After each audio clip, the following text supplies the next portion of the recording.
সময় ছিল যখন বাংলাদেশের সব বাজেটই ছিল কালো বাজেট। বাজেট হইলে পলিটিক্যাল পার্টিগুলো মিছিল নিয়ে নামতো, গরিব মারার কালো বাজেট মানি না, মানবো না, ব্যানার বানানোই থাকতো। আগের রাতে পলিটিক্যাল পার্টিগুলো রেডি থাকতো, বাজেট বক্তৃতা মন দিয়ে শুনতো, আর কিসে কিসের উপর ট্যাক্স বাড়িছে সেটা নোট করে মিছিলের স্লোগান দিত। কচুর দাম বাড়লো কেন, কচু খেতে জবাব চাই, ঠুকু কচুর দাম বাড়লো কেন, খুনিয়ের সাথে জবাব চাই। তো এরশাদ বিরক্ত হয়ে কইছিল, বাজেট বক্তৃতা শেষ না হইতে মিছিল বাই করলেন, ব্যানারও লিখে ফেললেন, কেমনে কি? সেই দিন বাগে খাইছে। এখন আর গরিব মারার কালো বাজেট বইলে কেউ মিছিল টিছিল বের করে না, এমনকি বাজেট নিয়ে আলাপও করে না পলিটিক্যাল পার্টিগুলা। এগুলো চলে আসছে ফেসবুকে। তো এটা সিনেমা ছিল করলে কালো গোলাপ নামে, রাজ্জাক আর ববিতা আর বুলবুল আহমেদ। রাজ্জাক দাবি করেছিল এটা তার জীবনের সেরা অভিনয়। খুব ব্রাইট একটা টিভি বিজ্ঞাপন করেছিল, কয়েক সেকেন্ডের, একদম কেল্লা ফতে, পাবলিক লাইন দিয়ে দেখতো ওই সিনেমা, ওই কালো গোলাপ। ব্লকবাস্টার ছিল, মানে বেদের মেজস্তার আগে ওটা ছিল ব্লকবাস্টার। এনা গান শোনা লাগবি ওই সিনেমা দেখে না, এটা ওই যে শীতলঙ্গের মতো গানটা নাই। হ্যাঁ, ওই যে শীতলঙ্গ গরম হইয়া যায় গানটা নাই আর কি। পার্টি সং সাকঘুম টাইপের গানও নাই। এটা সামাজিক সেন্টিমেন্টাল ছবি। হ্যাঁ, আমার ভালো লাগে নাই, আপনাদেরও ভালো লাগবে না আমি শিওর। যাই হোক, তো বাজেট এলে পলিটিক্যাল পার্টি গুলোর শীতলঙ্গ গরম হয়ে যাইতো সেই সময়। না, গানটা মনে হয় দেওয়াই লাগবে, তাই না? তো এডিটর সাহেব দেন না, গান না শুনে দেন না, স্যারা বেড়া হাউস করিছে।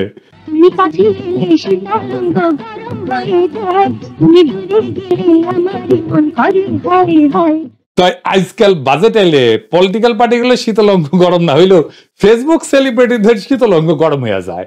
তারা বাজেটের সমালোচনা করে, কোন পণ্যের ট্যাক্স বাড়লো নাকি কমলো এটা দিয়া। তো আব্দুল তুষার স্ট্যাটাস মারলো সার্জিক্যাল সুতার, ওইটা দিয়ে, ওই যেটা দিয়ে সার্জারির পরে সেলাই টেলাই করায় আর কি ডাক্তারেরা, সেটার দাম বাড়বি। তো এটা সমালোচনা করেছে, এটা সমালোচনা করে কইছে যে তাইলে সুতার দাম বাড়ছে যেহেতু সার্জারিরও দাম বাড়বি, সার্জারির খরচ বাড়বি। তো দাম কেন বাড়বি? কারণ পত্রিকা নিউজ করেছে যে আমদানি পর্যায়ে যে ভ্যাট মৌকুব করা ছিল তা প্রত্যাহার করা হয়েছে, তার মানে এখন ভ্যাট দেওয়া লাগবে। তো আগে ভ্যাট দিতে হইতো না, এখন দিতে হবে, তার মানে দাম বাড়বি। তাই প্রফেসর ইউনূস খারাপ, ডিসেম্বরে নির্বাচন চাই, এই হইতেছে বাজেটের সমালোচনা। কিন্তু কথা হইতেছে আগে এই সার্জারির সুতা বাংলাদেশে তৈরি হইতো না, সেই জন্য আমদানিকৃত পণ্যের উপরে ভ্যাট নেওয়া হইতো না, যেন রোগীরা কম দামে পায়। এখন বাংলাদেশে দুটা কোম্পানি তৈরি করে, অ্যাডানা দুটা, তারা ভ্যাট দেয় সরকারকে, বাংলাদেশি কোম্পানিগুলো ভ্যাট দেয় সরকারকে। এখন আমদানি নিরুৎসাহিত করবেই সরকার। তা আমদানি নিরুৎসাহিত করার পথ কি? দেশি কোম্পানি ভ্যাট দিবে, বিদেশি কোম্পানি থেকে আমদানি করলে ভ্যাট থাকবে না। এটা কি কোনো ন্যায্য কথা, ইনসাফের কথা? এখানে তো ভ্যাট প্রত্যাহার শুধু না, পারলে আরো ট্যাক্স বসাবি, বসায়নি কেন? আমি তো কই সালাউদ্দিন সাহেব আরো ট্যাক্স বসান উঠি। তার মানে ট্যাক্স বাড়ানো কমানো দিয়ে বাজেট বোঝা যায় না, তাই না? কারণ কোন কোন পণ্যের উপরে দেশের মঙ্গলের জন্য ভ্যাট বা অতিরিক্ত ট্যাক্স বসানো দরকার, তাই না? আমরা তো দেখলাম এখনই। তাহলে বাজেট আমরা কেমনে পর্যালোচনা করবো সেটা আজকে বুঝে দেখবো, কেমনে একটা বাজেটের ভালো মন্দ পর্যালোচনা করা যায়। তো হয় না, সেলসলাইয়া বুঝে যাইবেন। এরপরে বাজেট দেখলে অর্থমন্ত্রীরাও গোল খাওয়াই দিতে পারবেন। বাজেট পর্যালোচনা করার সাথে সাথে দেখবো যে প্রফেসর ইউনূসের সরকার যে বাজেট দিল সেটা কেমন দিল, ভালো না মন্দ, না মাঝারি। হ্যাঁ, পাবলিকে ভাবিচ্ছে যে দাদা তো প্রফেসর ইউনূসের কোনো দোষ দেখে না, তো বাজেটও কবি যে ভালোই হয়েছে, ভালোই হয়েছে, ফাইন হয়েছে, ফাইন হয়েছে না। হ্যাঁ, আচ্ছা শুনে দেখেন না। তো প্রথমে একটু অর্থ উপদেষ্টা একটা সমালোচনা দিয়ে শুরু করি। সালাউদ্দিন সাহেব, আপনি টিভিতে একটা বিশাল দীর্ঘ বক্তব্য দিয়ে বাজেট বক্তৃতা করে পেশ করলেন। সারা দুনিয়াতে একইভাবে ঘ্যানর ঘ্যানর ঘ্যানর ঘ্যানর করে বাজেট বক্তৃতা করে, সেই বক্তৃতা কেউ শুনে না। হ্যাঁ, তো আপনার কাজ হইতেছে পাবলিককে শোনানো, তাহলে তো উনকা করে কোয়া লাগবে, তাই না? পাবলিক যেন আগ্রহ নিয়ে শুনে বাজেটটা। ওই বাজেট কেউ পড়েও না। হ্যাঁ, তো ওই যে বাজেট পড়ে না, শুনে না, সেটা এত ঘ্যানর ঘ্যানর করে কোয়ার কি দরকার আছে? দরকার তো নাই, এমনি দিয়ে দেন, চাপে দেন। এটা রেকর্ড রাখা যদি দরকার হয় চাপে দেন, তাই না? আর আপনি গেলে একটা মিস্টেকও করেছেন, আর একটা অপরচুনিটি মিস করেছেন। কি কি? আচ্ছা কয়ে দিই। আপনি টিভির বক্তৃতা দিলেন দেন, কিন্তু আপনি এটা অডিটোরিয়ামে দিবে পারলেনি, তাই না? সব পলিটিক্যাল পার্টির লিডারদের দেখলেনি, আবার ইউনিভার্সিটি টিচারদের দেখলেনি, সুশীল সমাজদের দেখলেনি, সাংবাদিকদের দেখলেনি, সবাই শুনলইনি, তাই না? তা বাজেটের আগে পলিটিক্যাল পার্টিগুলোর আগে ডাকা লাগলেনি না? তাদের সাজেশন না লাগলে নিতে নে দেয়, একটা পার্টিসিপেশন হইতো, মাথার দুষ্টু বুদ্ধি কম আসতো। এখন তোদের মাথায় খালি দুষ্টু বুদ্ধি, খালি টেম্পু স্ট্যান্ড নির্বাচন আর এটা আর ওইটা, আর কার মাথা ফাটাবি, কার কোনটা দখল করবি, কে কোটি মুতে ভাসাবি, কে কোটি ফু দিয়ে উড়ে দিবি, কে কোটি ধাওয়া দিয়া সাফা করে দিবি, এগুলোই খালি মাথাত ঘুরিচ্ছে। তো এটা পার্টিসিপেশন হলিনি, মাথায় দুষ্টু বুদ্ধি কম আসলেও নি। এনগেজমেন্ট সবসময় ভালো।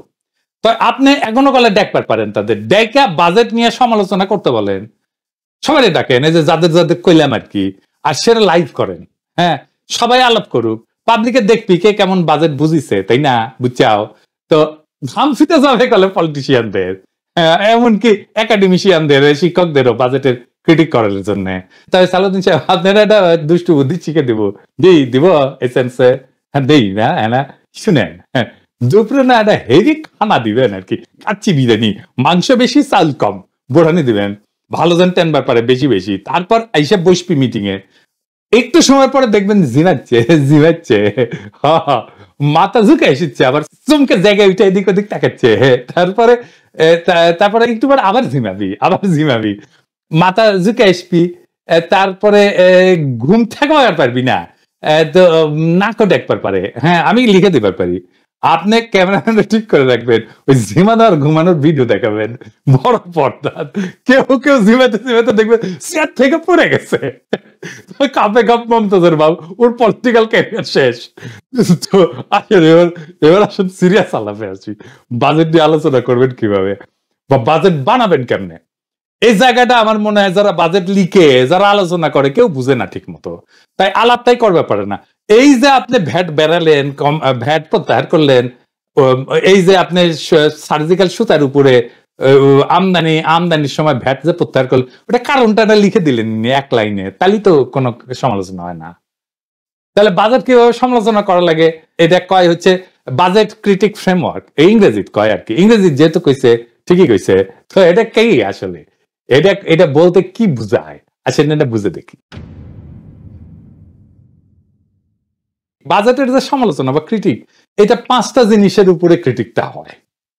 1 নাম্বার হইতেছে নীতিগত বা ফিলোসফিক্যাল পলিসি বিশ্লেষণ। তো আমরা এগুলো কোনটা কি এটা আমরা বুঝে দেখবো নি আলাদা আলাদা কইরা। 2 নাম্বার হইতেছে ম্যাক্রো ইকোনমিক কাঠামো বিশ্লেষণ, ভয় পায় না, এটা আমরা বুঝে দেখবো নি। 3 নাম্বার হইতেছে খাত ভিত্তিক বরাদ্দ বিশ্লেষণ। 4 নাম্বার হইতেছে এটাকে বলা হয় রিডিস্ট্রিবিউটিভ অ্যানালাইসিস বা বিতরণমূলক বিশ্লেষণ, মানে কোনটি কতটুকু যাবি আর কি। আর 5 নাম্বার হইতেছে রাজনৈতিক প্রাতিষ্ঠানিক বিশ্লেষণ। এবার আসেন আমরা 1 নাম্বার থেকে বুঝে আসি আর কি। আসেন প্রথমে নীতিগত বিশ্লেষণটা আমরা কি বুঝে দেখি। বাজেটের একটা অন্তর্নিহিত দর্শন থাকে, সেই দর্শন অনুযায়ী বাজেটের একটা লক্ষ্য থাকে। এটা কি মুক্তবাজার অর্থনীতির জন্য বাজেট, এটা কি সমাজ কল্যাণমূলক বাজেট, নাকি এটা হাইব্রিড ধরনের বাজেট, অর্থনৈতিক আদর্শ কি, রাষ্ট্র কি বাজেটে নিজেকে সেবাদাতা নাকি বিনিয়োগকারী নাকি রক্ষাকারী হিসেবে উপস্থাপন করছে। এইগুলোর ভিত্তিতে বাজেটের কয়েকটা মডেল আছে। আমাদের প্রথম কাজ হবে যে বাজেটটা দিল সেটা কোন মডেলে পড়ে সেটা খুঁজে বের করা। যারা বাজেট বক্তৃতা দেন ওনারা যদি মডেলটা আগেই কয়ে দেন তাহলে আমাদের খাটনিটা কমে আর কি। তো বাজেট মডেলগুলো দেখে আমরা বুঝতে পারি একটা রাষ্ট্র কি ধরনের আদর্শে চলতেছে বা চলতে চাচ্ছে বা চলতে পারে, বাজেটের দর্শনটা কি। আমরা এখানে কয়েকটা মডেল, ক্লাসিক্যাল কয়েকটা মডেল আলাপ করব, এর বাইরেও আছে কিছু মডেল, কিন্তু মোটা দাগে কয়েকটা মূল বাজেটের মডেল আলোচনা করব। 1 নাম্বার কেনসিয়ান বাজেট। এইটার ধারণাটা হইতেছে রাষ্ট্র যখন সংকটে পড়ে তখন রাষ্ট্র ব্যয় বাড়ায় দেয়, মানুষের হাতে টাকা দেয়, চাহিদা বাড়ায়, ফলে অর্থনীতি ঘুরে দাঁড়ায়। যেমন ধরেন খারাপ সময়ে দোকান খালি থাকে, মানুষ কেনে না জিনিসপত্র, আর মানুষের হাতে টাকা নাই। সরকার যদি গরিবদের হাতে তখন টাকা দেয়, তারা খরচ করে, দোকান চলে, কারখানা চলে। কোভিডের সময় এই যে প্রণোদনা প্যাকেজ দেওয়া হয়েছিল, টাকা দেওয়া হয়েছিল পাবলিকের হাতে, এইটা ছিল এই কেনসিয়ান মডেল। 2 নম্বর মডেল হইতেছে নব্য উদারবাদী বাজেট, এটাকে নিও লিবারাল বাজেট বলা হয়। এখানে রাষ্ট্র নিজে খরচ করে না, বরং বাজারকে স্বাধীন করে দেয়। সরকার বলে আমি স্কুল চালাবো না, হাসপাতাল চালাবো না, বেসরকারি লোক চালাক। এইটা হইতেছে নিও লিবারাল বাজেট। সরকার তো স্কুল চালাবে না, হাসপাতাল চালাবে না, বেসরকারি কোম্পানি চালাবে, শুধু সরকার শুধু বসে বসে দেখবে, ধনীরা টাকা বানায় আর গরিবরা মরাল লাইনে দাঁড়ায়। এই বাজেটে ধরেন একজন রিক্সাওয়ালা 500 টাকা আয় করে, তাকে বলা হইলো ভ্যাট দাও, ট্যাক্স দাও। আর একদিকে 500 কোটি টাকা পাচার করা শিল্পপতিকে বলা হইলো ভাইয়া ট্যাক্স ছাড় নিবেন, আসেন আসেন আসেন। এটাই হইলো নব্য উদারবাদ। এটা হইল ধনীরে তুষ্ট করার বাজেট, গরিবরে মারার বাজেট, বুঝছাও? এটা খেয়াল রাখেন, এটি আমরা আবার ফিরে আসবো। 3 নাম্বার হইতেছে জনকল্যাণমুখী বাজেট বা ওয়েলফেয়ার স্টেট বাজেট। ইউরোপের বেশিরভাগ দেশগুলোতে এই ধরনের বাজেট হয়। রাষ্ট্র নাগরিকদের জন্য মৌলিক সেবা নিশ্চিত করে, শিক্ষা, স্বাস্থ্য, বাসস্থান, কর্মসংস্থান, এবং উচ্চবিত্তদের কাছ থেকে, বড় লোকদের কাছ থেকে কম নিয়ে গরিবদের সেবা দেয়, বুঝছাও? রবিনহুডের মতো। তো এটা হইতেছে রবিনহুড বাজেট, ভালো বাজেট এটা, বুঝছাও?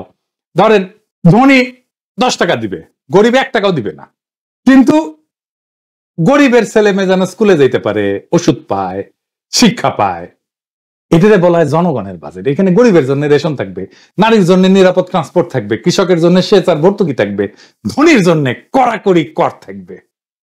এটাই বিপ্লবের বাজেট, এটা জনগণের রাষ্ট্রের বাজেট। আমার হাতে বাজেট থাকলে আমি এটাই করলামই নি, বড় লোকদের লাল সুতা বের করে দিতাম।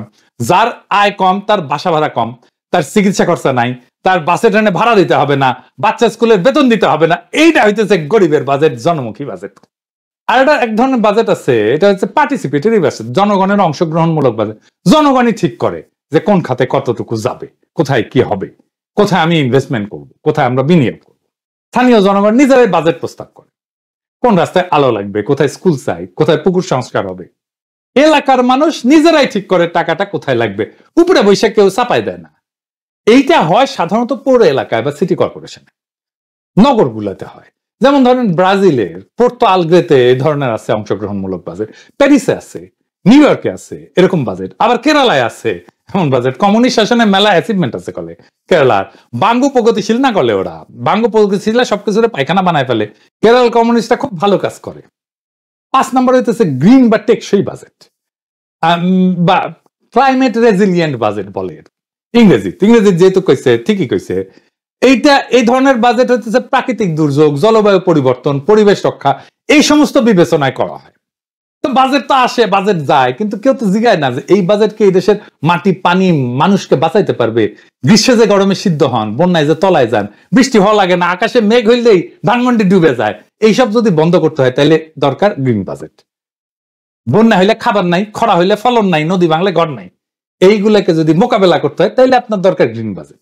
গ্রিন বাজেট মানে হইতেছে তার মানে বৃষ্টি হলে শহর যেন ডুবে না যায়, ধান যেন খরায় না শুকায় যায়, গরমে যেন সিদ্ধ না হয়ে যায়।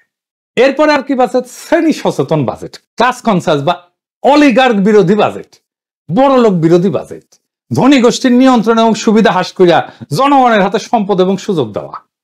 মানে যার ধরেন 10 বিঘা জমি, সে বেশি কর দিবে, যার নাই সে ভাতা পাবে, সে ফ্রি চিকিৎসা পাবে, সে শিক্ষা পাবে ফ্রি। বড় ব্যবসায়ীদের উপরে বিশেষ কর এবং গরিবদের জন্য সুবিধা, ওই কর দেওয়ার সুবিধা। এইটা গেল বাজেট দর্শন, মোটা দাগে এগুলাই। তবে একদম খাঁটি এই মডেল ধরে বাজেট আপনি খুঁজে পাবেন না। আপনি খুঁজলে দেখবেন যে হাইব্রিড মডেল, মানে একটা মডেলের কিছু আর একটা মডেলের কিছু আছে।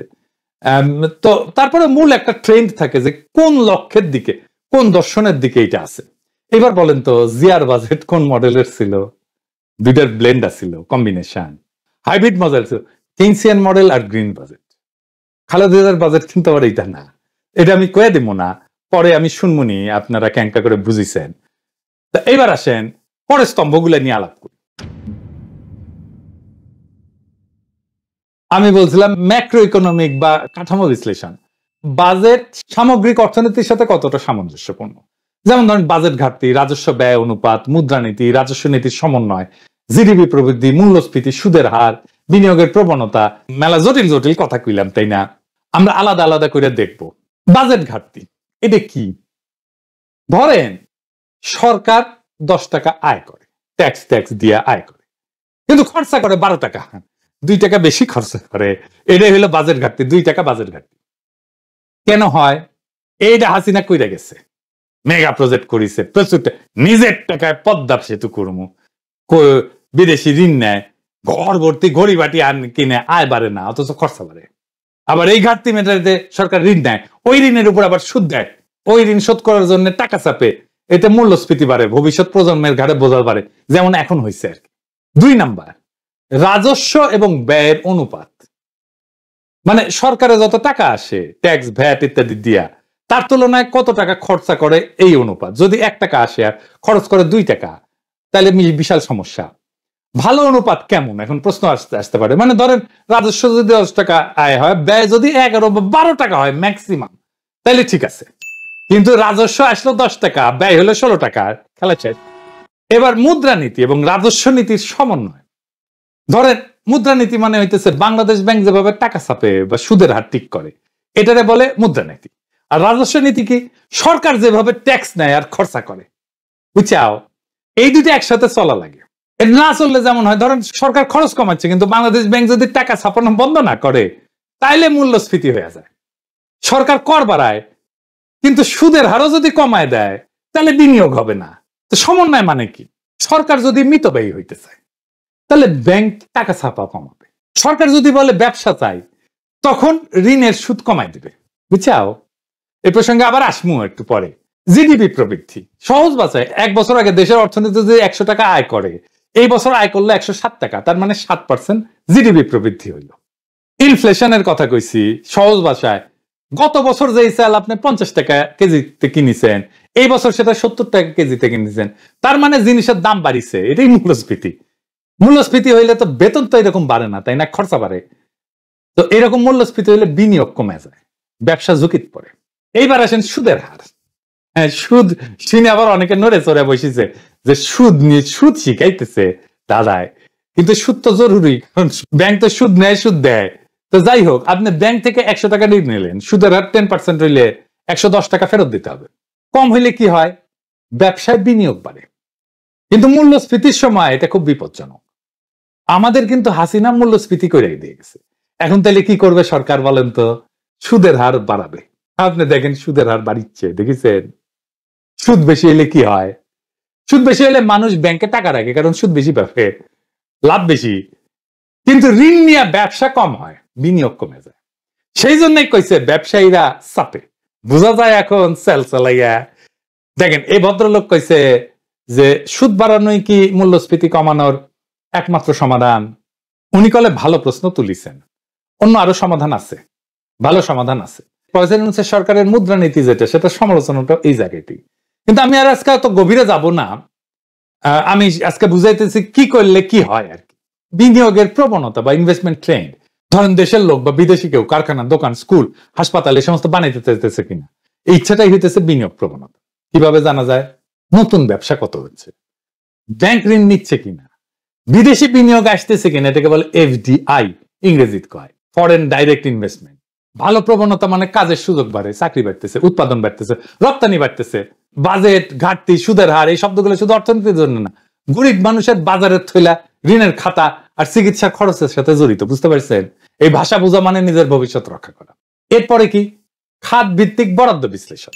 প্রত্যেকটা খাতে বরাদ্দ কতটুকু, কাদের উপকারে আসছে, শিক্ষা, স্বাস্থ্য, কৃষি, শিল্প, সামাজিক নিরাপত্তা, অবকাঠামো গত বছরের তুলনায় বৃদ্ধির ধারা কেমন, এই জিনিসগুলো দেখা। 4 নাম্বার কি? বিতরণমূলক বিশ্লেষণ বা রিডিস্ট্রিবিউটিভ অ্যানালাইসিস। বাজেট সামাজিক বৈষম্য কমাচ্ছে না বাড়াচ্ছে? কর কাঠামো কি ধনী গরিবের ভারসাম্য আনতেছে কিনা? গরিব কি আরো বেশি গরিব হচ্ছে, ধনী কি আরো বেশি ধনী হচ্ছে? প্রান্তিক জনগোষ্ঠী মানে যারা অতি দরিদ্র, তাদের জন্য বরাদ্দ কি মাত্রায় আছে? সে কি গরিবের ভর্তুকি কমে দিচ্ছে আর বড় লোকদের কর অব্যাহতি দিচ্ছে? এটাকে বলে শ্রেণী পক্ষপাতিতা। 5 নাম্বার হইতেছে রাজনৈতিক এবং প্রাতিষ্ঠানিক বিশ্লেষণ। বাজেট রাষ্ট্র শক্তিকে কোন দিকে চালিত করতেছে, কোন খাতে ক্ষমতা, কোথায় বেশি বাজেট দিচ্ছে, কে বেশি টাকা খরচা করছে রাষ্ট্রের, দুর্নীতির ঝুঁকি কোথায়, স্থানীয় সরকার বনাম কেন্দ্রীয় সরকারের ভারসাম্য কেমন। এই পদ্ধতি ধরে প্রফেসর ইউনূসের বাজেটের বিশ্লেষণ করি, তাইলে কি কি পাওয়া যাবে?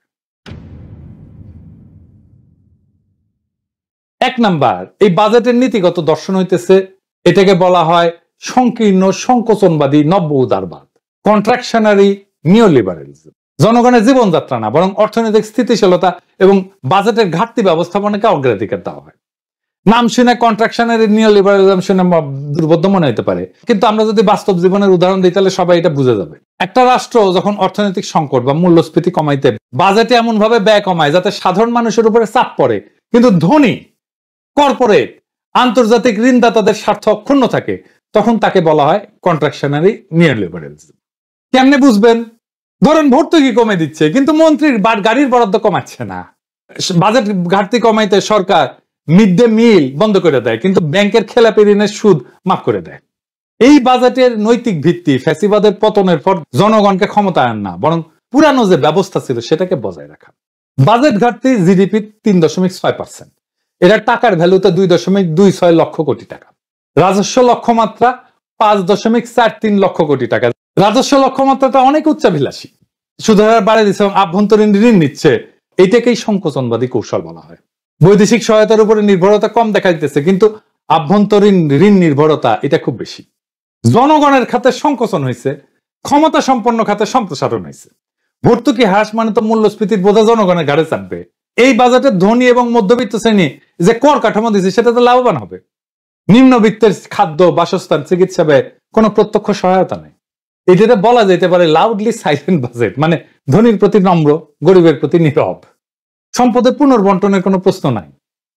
আমি যদি এটা রাজনৈতিক এবং প্রাতিষ্ঠানিক বিশ্লেষণ করি, স্থানীয় সরকারকে ক্ষমতা দেওয়া হয়নি, বাজেটে দুর্নীতি বিরোধী শক্তি নাই, বরং আমলাদেরকে, দুর্নীতিবাজ আমলাদেরকে নিরাপদ রাখা হয়েছে। এখন প্রশ্ন উঠতে পারে, তাহলে বিকল্প কি ছিল? বিকল্প ছিল কেনসিয়ান মডেল। যখন মন্দা বা মূল্যস্ফীতি থাকে তখন রাষ্ট্র আরো ব্যয় করে, বিশেষ করে দরিদ্র এবং জনগণের উপরে, যাতে তারা খরচ করে, চাহিদা বাড়ে, উৎপাদন বাড়ে, চাকরি হয়। এইটা এই বাজেটে কিভাবে করা যেতে পারতো? বিকল্প বাজেটে 3টা ভিত্তি হইতে পারতো। কৃষিতে ভর্তুকি, এতে উৎপাদন বাড়বে, খাদ্য মূল্য কমবে এবং মূল্যস্ফীতি কমবে। 2 নাম্বার, গরিবকে নগদ ভাতা দেওয়া, এতে অর্থনীতি ঘুরবে, স্থানীয় ব্যবসা চাঙ্গা হবে। 3 নাম্বার, গার্মেন্টস শ্রমিকদের জন্য বাসস্থান, স্বাস্থ্য কার্ড, এটা দেওয়া যেতে পারে, তাহলে শ্রমিকের জীবনযাত্রা উন্নত হবে, উৎপাদন বাড়বে। কেন এই ক্যানসার মডেল? কারণ হচ্ছে এটাকে 1 নম্বর বলা হয় যে মাল্টিপ্লায়ার এফেক্ট, মানে গরিবের হাতে টাকা দিলে তারা খরচ করে, অর্থনীতি ঘুরে দাঁড়ায়। 2 নম্বর হচ্ছে ইনফ্লেশন কন্ট্রোল, প্রোডাকশন দিয়ে, উৎপাদন দিয়ে ইনফ্লেশন কন্ট্রোল, দামে না, সরবরাহ বাড়ায় নিয়ন্ত্রণ করা। 3 নম্বর সোশ্যাল স্ট্যাবিলিটি, মানে সামাজিক স্থিতিশীলতা, সংকটকালে পুষ্টি, শিক্ষা, চাকরি রক্ষা করলে দীর্ঘমেয়াদে কম খরচ পড়ে। কেন এটা করা হয়নি? আইএমএফ কয়ে দিচ্ছে এই জন্য। আইএমএফ এর কথা ছাড়া সালাউদ্দিন সাহেব নড়ে না। আর রাজনৈতিক অনিচ্ছা, গরিবের জন্য বাজেট করলে ক্ষমতা কেন্দ্রের সুবিধাভোগীরা অখুশি হয়। আর ওই ধনীদের পাশে লাল সুতা বেড়ায় দেওয়া না, কর কাঠামো সংস্কারে ধনীদের উপরে কর চাপাইতে রাজনৈতিক সাহস লাগে। আমরা উচ্চ কণ্ঠে বাজেটের প্রশংসা করতে চাইছিলাম, পারলাম না। আইএমএফ আমাদের বলবে আর আমরা সেটা পালন করব, এই জন্য বর্ষা বিপ্লব হয়েছে, এটা সংস্কার। এখানে তো কেউ বাগড়া দেয় নাই প্রফেসর ইউনূস, এখানে কেউ ঐক্যমতের দোহাই দেয় নাই। ফ্রি হ্যান্ডে জনগণের বাজেট দিতে পারলেন না কেন স্যার? আপনারা হয়েছেন এমবিবিএস, মানে মা বাবার বেদ্যপ সন্তান, কোনো কথা শুনেন না, নিজে যা বুঝেন তাই করেন, তারপরে পরে ঝামেলায় তখন আমাদের উদ্ধার করতে আসতে হয়। এই বাজেটে আপনি সংস্কার দেখাইতে পারলেন না কেন? এই বাজেট তো সংখ্যা না, এটা একটা অবস্থান, এটা একটা দর্শন। আর এই দর্শনের নাম হইতেছে সংকোচনবাদী নিওলিবারালিজম, যার মানে হইল ধনীর পকেটে করসার আর গরিবের ঘাড়ে মূল্যস্ফীতি। এই বাজেট বলে গরিব চুপ করে মারো, কারণ টাকা কম, কৃষক সাবধানে চাষ করো, কারণ ভর্তুকি নাই, রোগী ধৈর্য ধরো, কারণ স্বাস্থ্যের বরাদ্দ কম, ছাত্র বেকার থেকে যাও, কারণ চাকরি সৃষ্টি করা হয়নি, সুদ বৃদ্ধি করাই এখন রাষ্ট্রের চরম ত্যাগ। এই বাজেট ফ্যাসিবাদের ছায়া রাষ্ট্রকে টিকায় রাখার একটা হিসাবের খাতা, যেখানে মানুষ নাই, আছে ক্ষমতা রক্ষার অঙ্ক। তাই আমরা বলি, আমরা চাই না এমন একটা বাজেট যেটা সুশীল আর সিআইপি ভাইয়াদের জন্য ভিআইপি প্রোটোকল নিয়ে আসে, আর গার্মেন্টস শ্রমিকের জন্য নিয়ে আসে দুঃস্বপ্ন। আমরা চাই জনগণের বাজেট, যেখানে ব্যয় কমে প্রশাসনের বিলাসে, আর বাড়ে শিক্ষা, স্বাস্থ্য, পুষ্টি আর সামাজিক সুরক্ষায়। এইটা বাজেট হইলে এইটা হবে জনগণের রাষ্ট্রের বাজেট। আর এই রাষ্ট্র জনগণের যদি না হয়, তাহলে জনগণই একদম রাষ্ট্র বদলাইবে। এইবার না হলেও পরের বার ঠিকই হবে। এই প্রতিজ্ঞা নিয়ে আমরা আগে যাব। সংকোচন করেন লুটেরা আমরার জন্য, ব্যয় করেন কৃষক, শ্রমিক, শিশুর জন্য। এই বাজেট আমাদের না, আমাদের বাজেট এখনো আসেনি, কিন্তু আসবে। এই হোক আমাদের শপথ, এই হোক আমাদের রাজনীতি, এই হোক বর্ষা বিপ্লবের অঙ্গীকার। ইনকিলাব জিন্দাবাদ।